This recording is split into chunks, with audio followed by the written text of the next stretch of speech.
And joining us from Washington now, the Vice President of the United States, Joe Biden. Sir, good to have you with us this morning. Good morning, Erica. We just heard from Liz there that this was an unprecedented departure. We heard from our own terrorism expert, Juan Zarate, who said this is a radical shift to plan an attack in the U.S. on U.S. soil. How does this change things now? What is the fallout? What are the consequences for Iran? Well, the consequences of Iran, I think, are going to be serious because they have not only decided to assassinate someone, they have taken on the very basis of the way in which nations deal with one another, and that is violating the notion that you deal with diplomats, the means by which you communicate, and in terms of assassinating a diplomat. And we are going around the world now to capitals all around the world, laying out, and you're going to see this compelling, detailed case we have here. And as we do this, I think you're going to see continued isolation of Iran. Their economy is already in deep trouble because of the sanctions that exist. And I think what we have to do is unite the entire world against the Iranian behavior, not just this behavior, but their generic behavior. But this is really an outrageous effort to go after a Saudi diplomat with whom they seem to want to punish the Saudi kingdom. Could this, though, go beyond sanctions? Because sanctions are already in place, and yet we're learning that there was a plot on U.S. soil. Well, it could, but we're not going there yet. We've imposed additional sanctions. We've indicted these two individuals, one in Iran, one here. We have imposed additional sanctions against, in terms of the accounts of members of the Quds Force, that is internationally. In addition to that, we are going to be working with the rest of the international community to decide what steps to take next. It's critically important that we unite the world in the isolation of and dealing with the Iranians. That's the most the surest way to be able to get results. How high up do you think this went in the chain of command? Do you believe President Ahmadinejad or even the Ayatollah were aware of this and okayed this plot? Well, I don't want to speculate on that now. I know what the facts are as we understand them to be now, that it is gone to a mid to high level within the Quds Force. It's hard for me to believe that such an action would be taken against a Saudi ambassador. Remember, this is specifically designed against a specific individual who happens to be in the United States of America.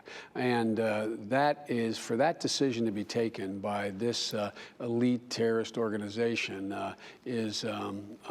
this organization that ferments terror is not something I think is done lightly. But beyond that, I don't want to speculate. Okay, I want to turn now to politics. The jobs bill, as we know, last night failed in that Senate vote, and yet it had been touted by the president, by you, the entire administration as a bill that you thought would pass because there were things for both sides in here. So now, what is the answer? Does this now get broken up into smaller pieces? Is that one way you feel confident that some of this may pass? Exactly. It will be broken up. We're going to go and take each piece of this bill.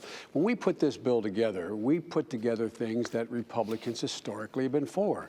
Building, refurbishing highways and bridges, the infrastructure in the United States, putting people to work, giving tax breaks to small businesses so they could go out and hire people and give them a special tax break if they hired a veteran coming back from Iraq or Iraq or Afghanistan. Making sure that we were able to go out there and rebuild the 35,000 schools that are in terrible shape, putting teachers back to work in classrooms and police on the beat, et cetera. These are all things Republicans have supported in the past. When we put it together, it wasn't to have a confrontation, it was to get something done. And now we're going to take, with conjunction with the Senate leadership, and take each one of these pieces and have them explain why are they for a tax increase on middle-class people. If they don't pass this tax break for this payroll tax, people's taxes are going to go up $1,000 next year.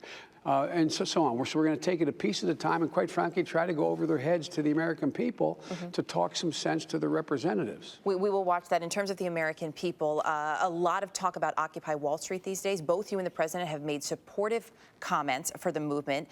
Does the administration, though, stand wholeheartedly with these protesters? No, let me be clear what we both said.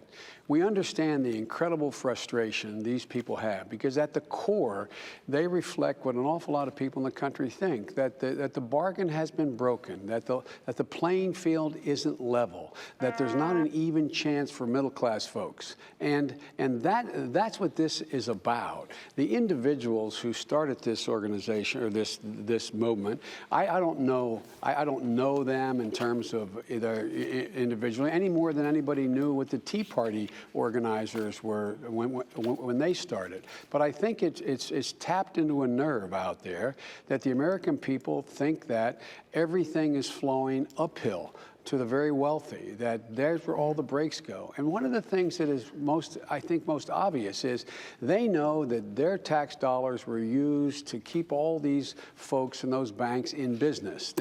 We lent them the money to stay in business, and they turn around and now, and it looks like they not only don't get a thank you, that they think they're entitled to continue to raise fees and so on. And so it's just a symptom of what's happening in the country. Mr. Vice President, we have to leave it there. Thanks again for your time this morning, sir.